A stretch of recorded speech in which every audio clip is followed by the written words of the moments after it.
ILT টি-20 লিগের 22 নম্বর ম্যাচে মাঠে নামতে যাচ্ছে ডেজার্টস ভাইপার্স ভার্সেস তাসকিনের শারজা ওয়ারিয়ার্স। এই ম্যাচটা বাংলাদেশ সময় কয়টা বাজে অনুষ্ঠিত হবে, ম্যাচটা কারা জয়লাভ করতে পারে জানতে হলে সম্পূর্ণ ভিডিওটা নাটে দেখার অনুরোধ রইল। সো ভিডিওটা শুরু করা যাক। ভিডিওটা শুরু করার আগে ক্রিকেটের সকল লেটেস্ট আপডেট এভাবে আপনারা আমাদের চ্যানেল থেকে পেতে চাইলে অবশ্যই চ্যানেলটা সাবস্ক্রাইব করে পাঁচ থাকা বেল বাটনটা ক্লিক করে অন করে রাখবেন। ম্যাচটা অনুষ্ঠিত হবে দুবাই ইন্টারন্যাশনাল ক্রিকেট স্টেডিয়াম। এই পিচে ফার্স্ট ইনিংসের অ্যাভারেজ রান 162, সেকেন্ড ইনিংসের অ্যাভারেজ রান 152।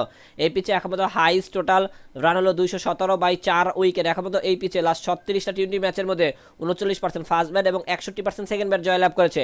একমাত্র এই পিচে লাস্ট 10টা টি-20 ম্যাচের মধ্যে 58টা উইকেট দেখা পেয়েছে স্পিনাররা, অপরদিকে 72টা উইকেট দেখা পেয়েছে পেসাররা। ওয়েদার আপডেট, ম্যাচ চলাকালীন সময় তাপমাত্রা থাকবে 24.1 ডিগ্রি সেলসিয়াস, বৃষ্টি হওয়ার চান্স 0%। একমাত্র এই দুই দলের লাস্ট 7 ম্যাচের হেড টু হেড পরিসংখ্যান, যেখানে ডেজার্টস ভাইপার্স 6টিতে, অপরদিকে শারজা ওয়ারিয়ার্স 1টিতে জয়লাভ করে। সবকিছু বিবেচনা করে এই ম্যাচে আমরা ফার্স্ট ব্যাটকে উইনিং টিম হিসেবে ঘোষণা করছি। ম্যাচটা অনুষ্ঠিত হবে ডিসেম্বরের 20 তারিখ রাত 8টা 30 মিনিটে।